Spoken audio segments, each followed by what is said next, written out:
Dr. Jake Miller wiped sweat from his forehead as he checked his medical kit one more time.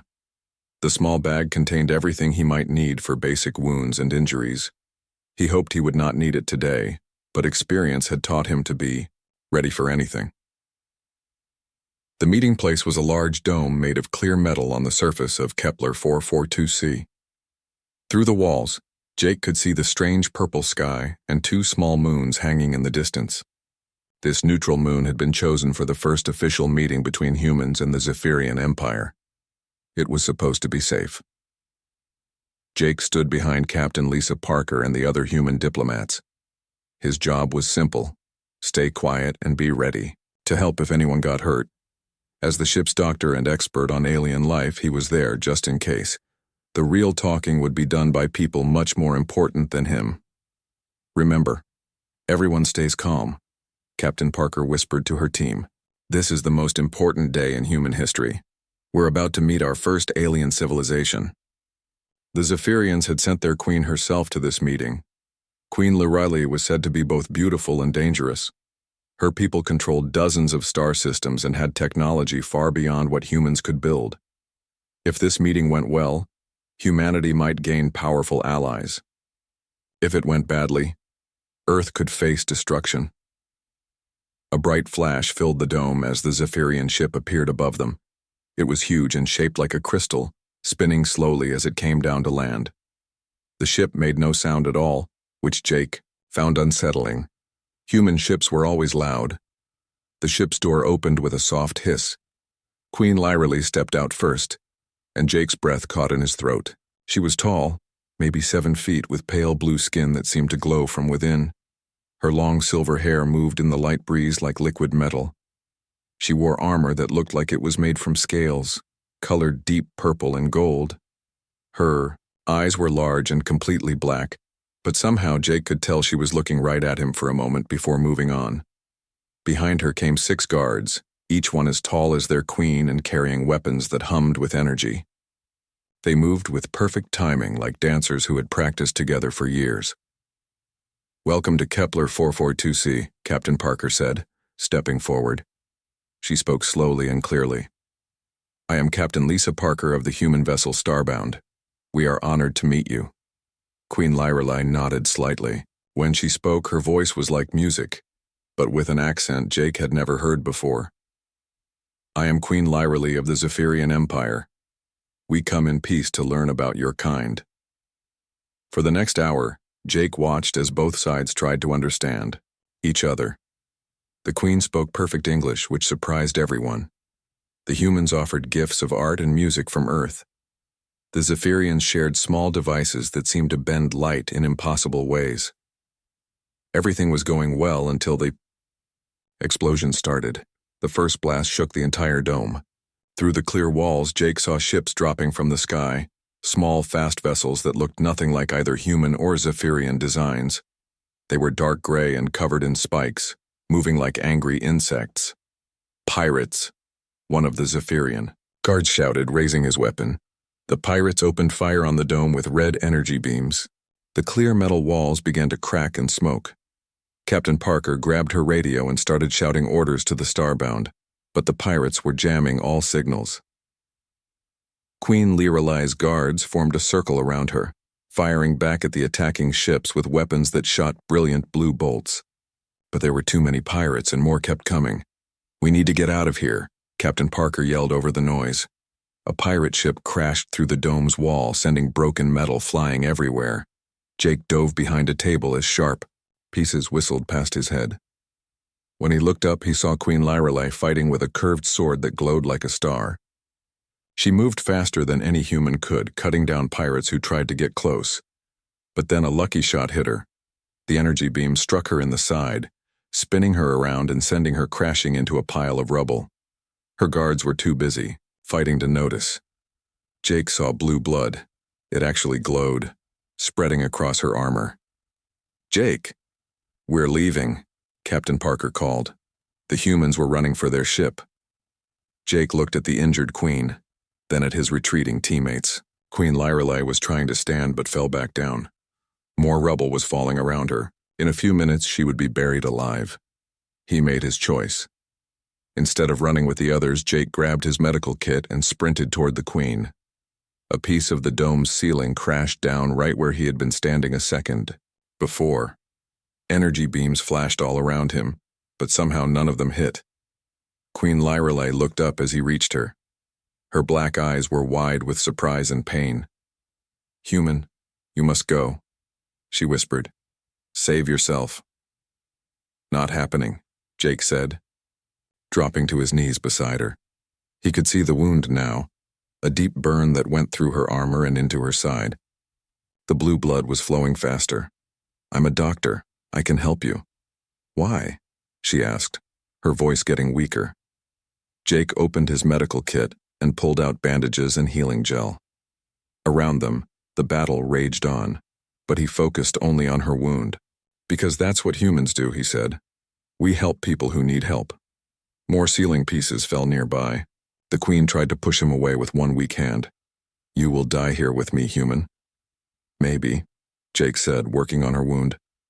"But I'd rather die trying to save someone than live knowing I ran away." For the first time since he had seen her, Queen Lyrelei smiled. It was a small, sad smile, but it made her face look completely different. Less like a powerful alien ruler and more like a person who was scared and hurt. "What is your name, brave human?" she asked. "Jake Miller," he said, still working on her. "Injuries." "What's yours? I mean, besides Queen?" "Lyrelei," she said simply. "Just Lyrelei." The battle was getting closer. Jake could hear the pirates searching through the wreckage looking for survivors to eliminate. He and the Queen were running out of time, and he was running out of supplies. But he kept working, because giving up was not something humans did, not when a life was at stake. Jake worked quickly on Queen Lyrelei's wound, but the bleeding was not stopping. The energy beam had burned through her armor and deep into her side. He could see that the injury went all the way to her ribs. Without proper treatment, she would die in minutes. "I need to cut away more of your armor," Jake told her, pulling out a small laser cutter from his medical kit. "The wound is deeper than I thought." Queen Lyrelei nodded weakly. Her face was getting paler, and her breathing was shallow. Jake had seen enough injuries to know she was going into shock. He had to work faster. The armor was harder to cut than he expected. It was made from some kind of alien metal that resisted his tools. Finally, he managed to cut away a large piece that covered her right side and part of her back. The wound was even worse than he had feared. "This is bad," Jake muttered, reaching for his strongest healing gel. "I need to clean this out and seal the blood vessels, or you're going to bleed to death." He placed his hands on her side to begin the treatment. The moment his fingers touched her bare skin, Queen Lyrelei went completely rigid. Her black eyes flew open wide and she sucked in a sharp breath. What are you doing?" she whispered, her voice filled with something Jake could not identify. It was not just pain or fear. It was something else entirely. "I'm trying to save your life," Jake said, confused by her reaction. "I need to treat this wound." "You cannot," she said, trying to pull away from his hands. But she was too weak to move much. "No one can touch me there." Jake paused, his hand still on her skin. Through all his training in alien biology, he had learned that different species had different taboos and cultural rules, but he had never encountered anything like this before. "I don't understand," he said. "It's just medical treatment." Queen Lyrelei closed her eyes, and for a moment Jake thought she might have passed out. But then she spoke again, her voice barely audible over the sounds of the ongoing battle. "Among my people there are sacred places on the body," she explained slowly. "Places that are intimate, personal. Only a consort may touch them. Only one who is bonded in marriage." Jake felt his stomach drop. He looked down at where his hands were resting on her side and back. In human medicine, these were just normal body parts. But to her people, he was touching places that were as private as the most intimate parts of a human body. "I'm sorry," he said, starting to pull his hands away. "I didn't know." "Wait," she said, catching his wrist with surprising strength. "If you stop now, I will die. But if you continue, You will have touched me as only a consort may touch me. By the laws of my people, that makes you my husband." Jake stared at her. Around them, the pirates were getting closer. He could hear their voices as they searched through the wreckage. They had maybe 2 minutes before they would be discovered. "So my choices are to let you die, or accidentally marry you?" Jake asked. Despite everything, Queen Lyrelei almost smiled. "That is a simple way to put it, yes." Jake thought about it for exactly 3 seconds. Then he placed his hands back on her wound and began working again. "Then I guess I'm your husband now," he said, applying the healing gel to the deepest part of the injury. Queen Lyrelei's eyes went wide again. "You understand what this means? You could be executed for this. My people do not take marriage bonds lightly." "Right now, the only thing I understand is that you're bleeding to death," Jake said, working to seal the damaged blood vessels. "Everything else we'll figure out later." He had expected her to argue or try to stop him again. Instead, she just watched his face as he worked. There was something in her expression that he had not seen before. It was not just gratitude, it was something deeper. "Why?" she asked softly. "Why would you risk this for someone you just met? For an alien?" Jake paused in his work to look at her. "Because you're not just an alien to me. You're a person who needs help. And where I come from, we don't let people die just because helping them might be complicated, even if it means becoming bonded to a queen of a species you know nothing about." "Even then," Jake said simply, and went back to treating her wound. As he worked, Queen Lyrelei told him more about what he had gotten himself into. Among the Zephyrians, marriage was not just a personal choice. It was a political and spiritual bond that connected two people at the deepest level. A queen's consort became part of the royal family and shared in ruling the empire. "But you are human," she said as Jake finished sealing the wound and began bandaging it. "No alien has ever been bonded to a Zephyrian before. My council will be upset." "How upset?" Jake asked, though he was not sure he wanted to know the answer. "They might declare war on your entire species," she said matter-of-factly. Jake's hands stopped moving for a moment. "Oh, but," she continued, "they might also see this as the beginning of a new age, a bond between our species that could make us stronger together than we are apart. And which do you think is more likely?" Queen Lyrelei was quiet for a long moment. Jake finished the bandaging and helped her sit up against a piece of broken wall. The bleeding had stopped and her color was starting to return. "I think," she said finally, "that you are not like any male I have ever met, human or Zephyrian. You chose to save my life even when it meant risking your own future." "That is as rare." "Not really," Jake said, checking her pulse. It was getting stronger. "Most humans would have done the same thing." "Would they?" she asked, studying his face. "Would they have stayed behind when their ship was leaving? Would they have touched me knowing the consequences?" Jake thought about it honestly. Some would. Maybe not all, but some. "That is what makes your species interesting," Queen Lyrelei said, "and possibly dangerous." Before Jake could ask what she meant, they heard voices very close by. The pirates had found their hiding spot. "Well, well," a rough voice said in broken English. "Look what we have here. A human and the Zephyrian queen, all cozy together." 3 pirates appeared around the edge of their shelter. They were ugly creatures with gray skin and too many teeth. Their weapons were pointed directly at Jake and Queen Lyrelei. "The boss will pay extra for both of you alive," the lead pirate said with a nasty grin. "Especially you, human. You're going to tell us all about Earth's defenses." Jake helped Queen Lyrelei to her feet. She was still weak from blood loss, but she could stand. Her hand moved to where her sword should have been, but the weapon was lost somewhere in the rubble. "I have a better idea," Jake said to the pirates, stepping protectively in front of the queen. "Oh yeah? What's that?" Jake smiled, and it was not a nice smile. "How about you surrender now, and we'll make sure you live long enough to regret attacking." "A diplomatic meeting." The pirates laughed. They had no idea what they were dealing with. They had never faced a human who was protecting someone he cared about. They were about to learn. The lead pirate stopped laughing when Jake suddenly threw a handful of medical powder into his eyes. The creature screamed and clawed at his face, temporarily blinded. Jake grabbed a piece of broken metal from the ground and swung it like a club, hitting the second pirate in the knee. The alien went down hard. The third pirate raised his weapon, but Queen Lyrelei was faster. Despite her injury, she lunged forward and knocked the gun aside. The energy blast went wild, hitting the ceiling and bringing down more debris. "Run!" Jake shouted, grabbing the Queen's hand.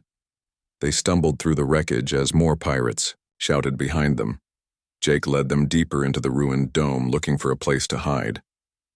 Queen Lyrelei was moving better now that the healing gel was working, but she was still weak. "There," she said, pointing to a crack in the floor. "A maintenance tunnel." They dropped down into the narrow space just as energy beams started flying over their heads. The tunnel was dark and cramped, but it was better than being shot at. Jake used his flashlight to guide them as they crawled away from the battle above. "Where does this lead?" Jake asked, keeping his voice low. "I studied the plans for this facility," Queen Lyrelei said. "This tunnel connects to the power station. We can hide there until help arrives." They crawled for what felt like hours, but was probably only minutes. Finally, they emerged into a larger room filled with humming machinery. Jake helped the Queen sit down behind one of the larger devices. "How are you feeling?" he asked, checking her bandages. There was a little blood, but not much. "Better," she said. "Your medicine is very effective, but I am still weak." Jake nodded and opened his remaining supplies. He had some energy bars and water bottles. Not much, but enough to keep them going for a while. "Here," he said, offering her a protein bar. "You need to eat something." Queen Lyrelei looked at the bar suspiciously. "Is this safe for my kind to eat?" "Honestly, I have no idea," Jake admitted. "But it's mostly just plant proteins and vitamins. It shouldn't hurt you." She took a small bite and chewed thoughtfully. "It tastes like dirt, but good dirt." Jake laughed quietly. "That's about right."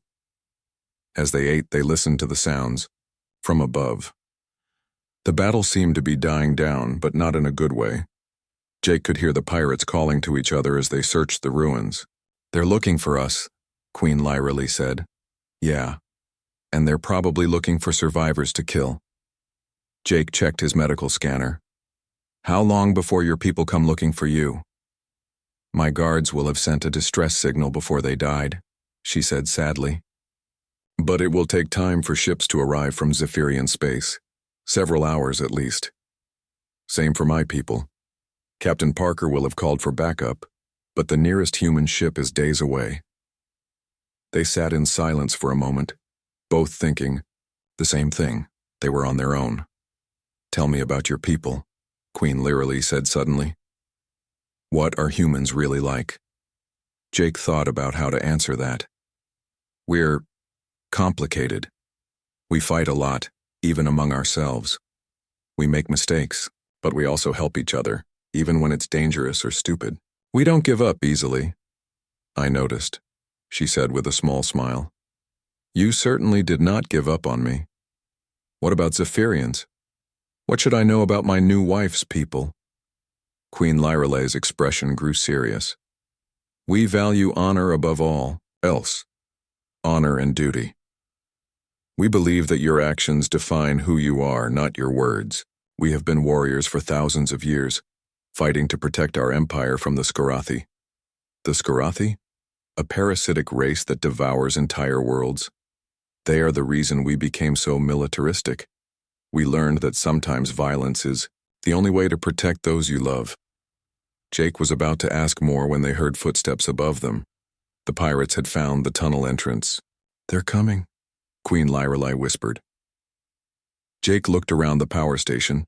There were control panels everywhere, pipes carrying steam, and cables running along the walls.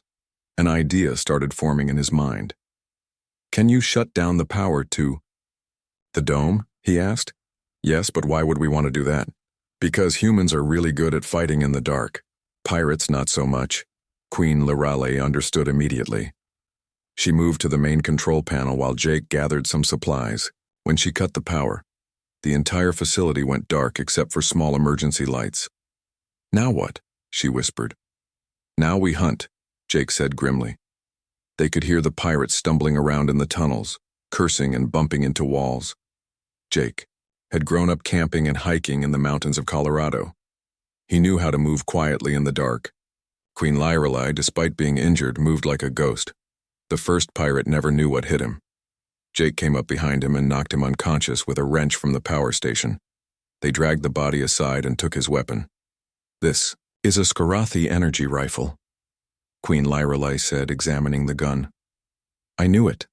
The pirates are working for them." "Why would the Skarathi want to disrupt our meeting?" "Because they fear an alliance between humans and Zephyrians. Together, we might be strong enough to stop them." They worked their way through the facility, taking down pirates one by one. Jake used human tactics, stealth, misdirection, and improvised weapons. Queen Lyrelei, even injured, was deadly with the captured rifle. She moved like a dancer, every shot perfectly placed. "You fight well for a healer," she said after they had captured 5 pirates. "You fight well for someone who's supposed to be dying," Jake replied. "I told you your medicine is very effective." By the time they had cleared most of the facility, Jake had learned a lot about Zephyrian culture. They were not just warriors, they were artists, scientists, and philosophers. Their empire was built on the idea that every citizen had value and deserved protection. "That is why the Consort bond is so important," Queen Lyrelei explained as they tied up the last group of pirates. "It is not just marriage. It is a promise to protect and support each other, no matter what. Even if one of you is an alien who doesn't know what he's doing. Especially then," she said seriously. "A bond forged in crisis is the strongest kind."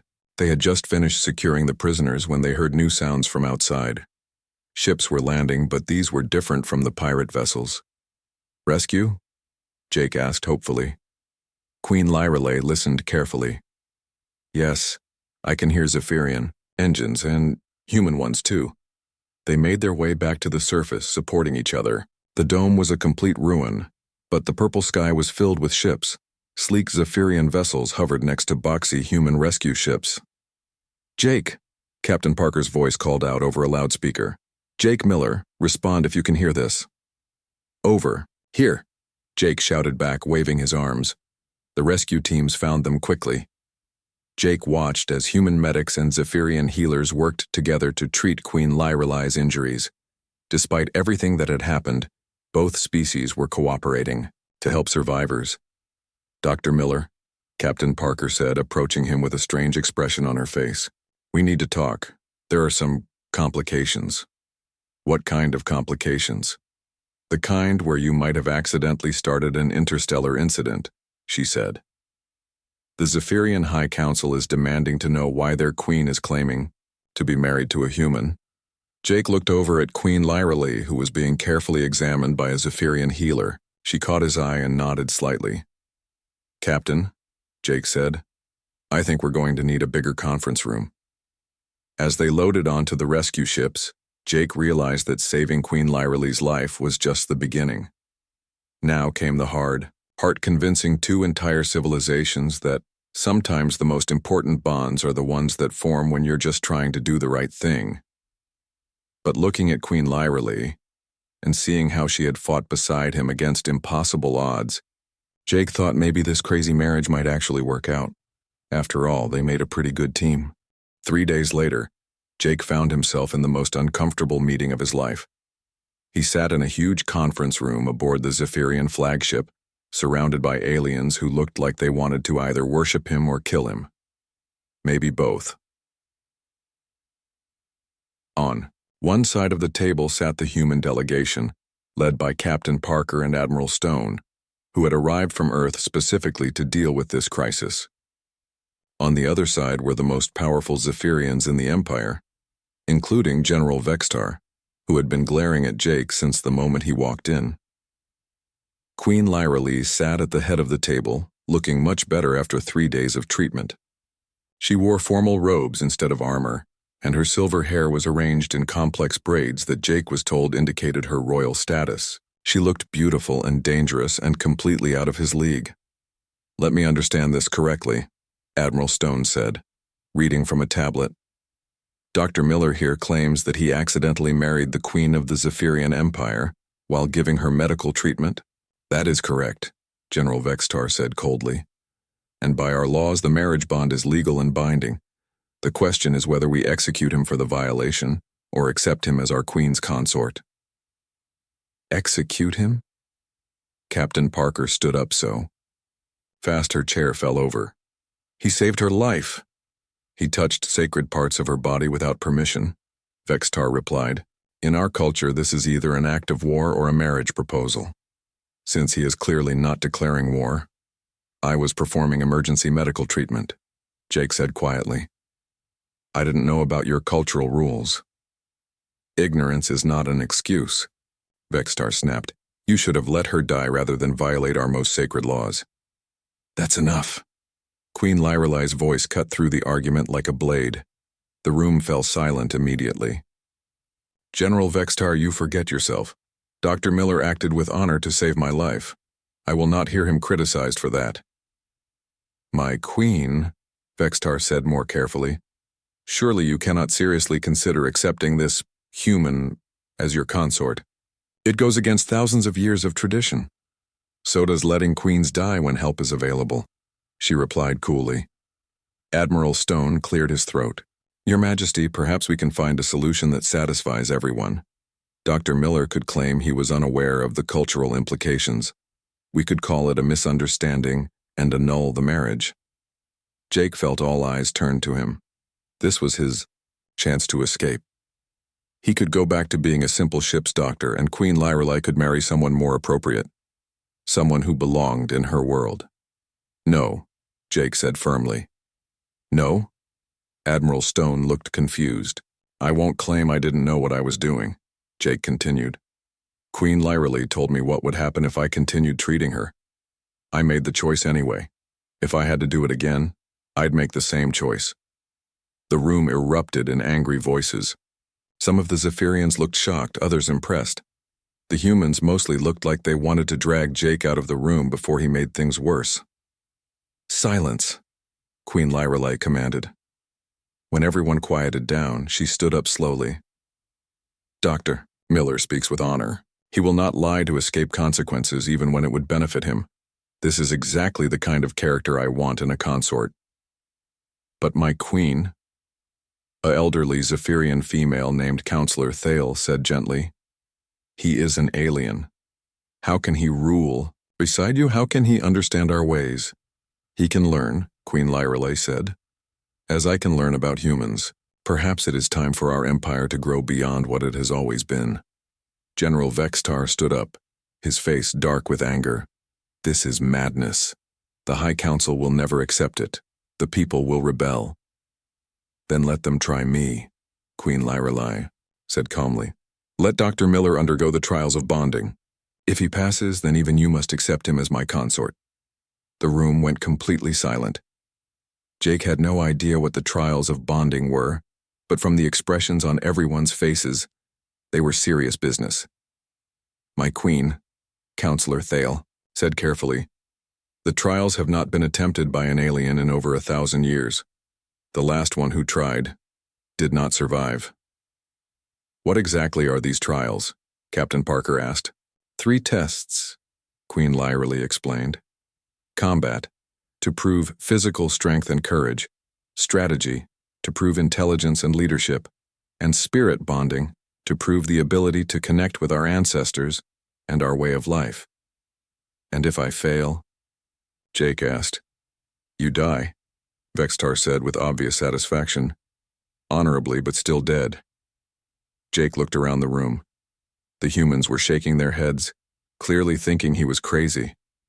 Most of the Zephyrians looked like they expected him to back down. Only Queen Lyrelai watched him with something that might have been hope. "When do we start?" Jake asked. "Jake, no!" Captain Parker grabbed his arm. "This is insane. You're a doctor, not a warrior."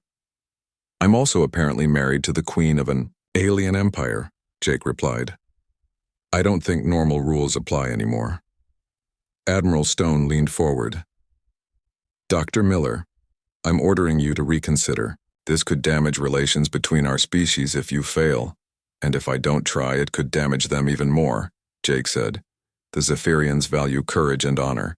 Running away now would prove that humans are cowards. The human makes sense, said another Zephyrian counselor, sounding surprised. His willingness to face the trials shows respect for our ways.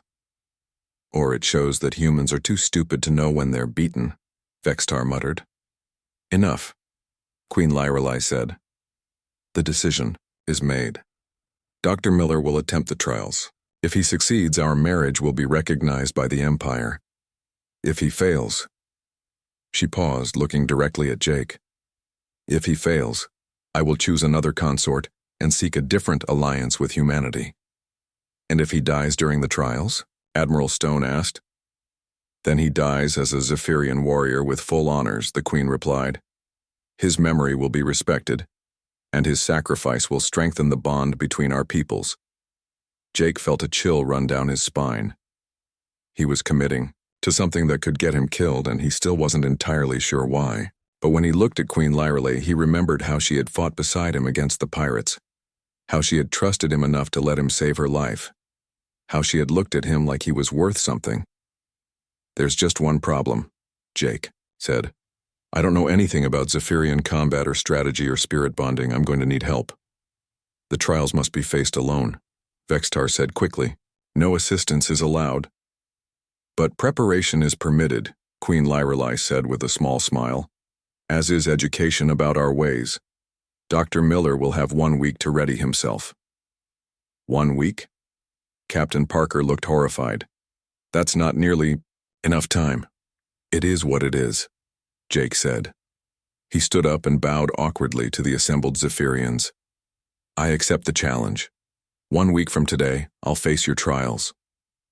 As the meeting broke up, Queen Lyrelai approached him, while the others argued among themselves. You realize you could die, she said quietly. Yeah, I got that part, Jake replied. Question is, do you think I can do this? She studied his face for a long moment. I think you are braver and more stubborn than any male I have ever met. Whether that will be enough. She shrugged. We will find out. No pressure, Jake said with a weak smile. Actually, Queen Lyrelai said, there is enormous pressure. The future of both our species may depend on what happens in that arena. Jake nodded. Slowly, no pressure at all. The week of preparation passed like a blur. Jake spent every waking hour learning about Zephyrian culture, combat techniques, and military strategy. Queen Lyrelai had assigned him the best teachers in the Empire, though most of them clearly thought he was going to die. The combat trainer, a scarred warrior named Kexta, was particularly blunt about Jake's chances. You are weak, slow, and small, Kexta said after their first sparring session. Your opponent will be Fortin, the Empire's champion. He has never lost a fight. He will crush you like an insect. Thanks for the pep talk, Jake gasped, picking himself up off the floor for the 10th time that day. But Jake had advantages that Kexta didn't understand. Humans had spent thousands of years learning to fight larger, stronger opponents. They had developed martial arts based on speed, leverage, and using an enemy's strength against them. Jake might not be able to overpower a Zephyrian warrior, but he could be smarter. The strategy sessions were led by General Mordell, who was at least willing to admit that humans might have some good ideas. Your species' military history is interesting, Mordell said, studying human battle reports. You use tactics we would consider dishonorable, but they are effective. Sometimes the best way to win is to not fight fair, Jake agreed. The Skorathi certainly do not fight fair, Mordell said grimly. Perhaps it is time we learn to think like them. The spirit bonding preparation was the hardest part. Elder Thainera, the Empire's most powerful spiritual leader, explained that Jake would have to connect with the ancestral spirits of the Zephyrian race. But I'm not Zephyrian, Jake protested. How can I connect with your ancestors? That is the question, Thainera said mysteriously. If you cannot make the connection, you will fail the trial and die. The spirits do not tolerate those who are unworthy. On the morning of the trials, Jake stood in his quarters aboard the Zephyrian flagship, looking at himself in the mirror. He wore traditional Zephyrian trial armor, which felt strange and heavy, on his human frame. Queen Lyrelai had given him a ceremonial blade that had belonged to her father. "Ready?" she asked, entering his quarters. "As ready as I'll ever be," Jake said. "Any last-minute advice?" "Remember what you told me in the ruins," she said. "Humans help people who need help. Today my empire needs help. We need to change, to grow, to become something more than we have been. You represent that change." The trial arena was a massive space that could hold thousands of spectators. Every important Zephyrian in the empire was there, along with the human delegation. Jake tried not to think about how many people would watch him die if this went badly. The first trial was combat. Vorton, the Zephyrian champion, was everything Kexta had promised and worse. He stood nearly 8 feet tall, covered in muscle and scars, carrying a sword that was longer than Jake was tall. "Little human," Vorton rumbled as they faced each other in the arena. "I will make your death quick." "Appreciate it," Jake said, raising his own blade. The fight began with Vorton charging like an angry bull. Jake had expected this. Instead of trying to block or meet the charge, he dove to the side at the last second. Vorton's sword crashed into the arena floor, sending up sparks. For the next 10 minutes, Jake ran, dodged, and used every dirty trick he had learned. He threw sand in Vorton's eyes, used the arena walls to change direction suddenly, and attacked weak points like knees and ankles. The crowd booed his tactics, but Jake didn't care. He wasn't here to look honorable. He was here to win. Finally, when Vorton was tired and frustrated, Jake saw his chance. The big warrior overextended on a swing, and Jake slipped inside his guard. Instead of trying to stab him, Jake grabbed Vorton's sword arm and used a judo throw he had learned in college. The champion went down hard and Jake's blade ended up at his throat. "Yield," Jake said quietly. Vorton looked shocked, but he nodded. "I yield." The crowd was silent. No one had expected the human to win, least of all by using such unorthodox methods. The second trial was strategy.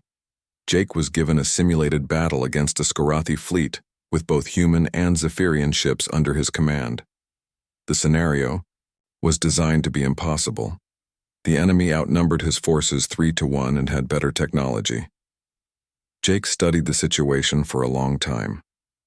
Traditional Zephyrian tactics called for honor combat, ship against ship.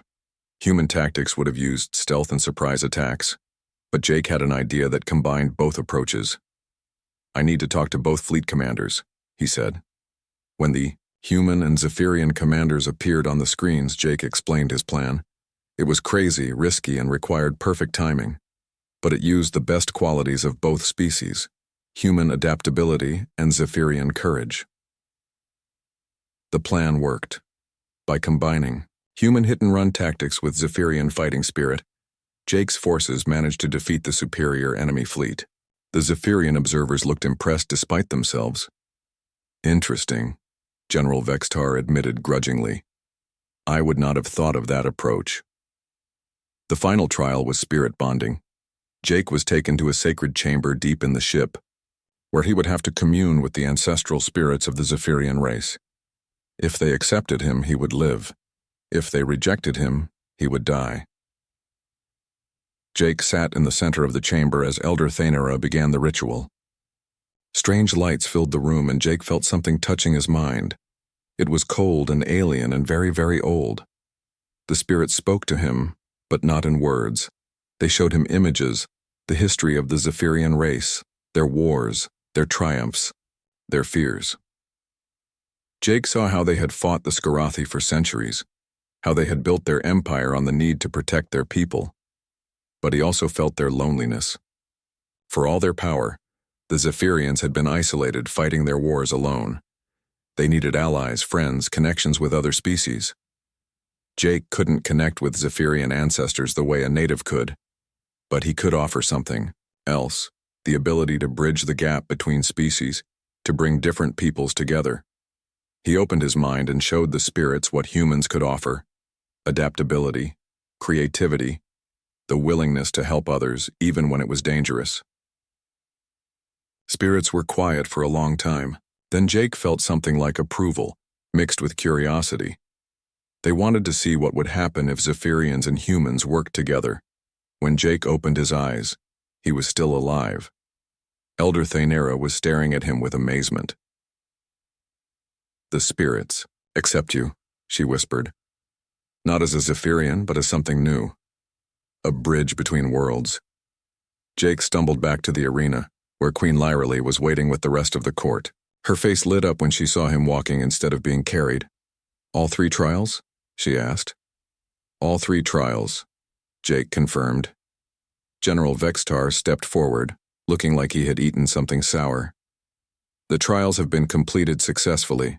By ancient law, Dr. Jake Miller is now recognized as consort to Queen Lyralee and co-ruler of the Zephyrian Empire." The crowd erupted in mixed cheers and shocked murmurs. Jake felt Queen Lyralee take his hand and squeeze it gently. "So," she said, quietly, "how does it feel to be married to an alien queen?" "Ask me in a few years," Jake said. "Right now I'm just happy to be alive." But even as they celebrated, alarms began sounding throughout the ship. Admiral Stone's voice came over the communication system. "All ships, we have incoming Skarathi vessels. Large fleet, heading directly for us." Jake looked at Queen Lyralee. "I guess our honeymoon is going to have to wait." She smiled, and it was not a gentle smile. It was the smile of a warrior queen who had just gained a very unusual ally. "Welcome to married life," she said, drawing her sword. "Hope you're ready for the real test." As they ran toward the command deck together, Jake realized that passing the trials had been the easy part. Now came the hard work of actually building a partnership between 2 very different species. But looking at Queen Lyralee, running beside him, her silver hair streaming behind her like a battle flag, Jake thought they might just be able to pull it off. After all, they made a pretty good team. And sometimes the most important bonds were forged in the heat of battle, when 2 people chose to stand together against impossible odds. The Skarathi were about to learn what happened when humans and Zephyrians fought side by side. Jake had a feeling it was going to be educational for everyone involved.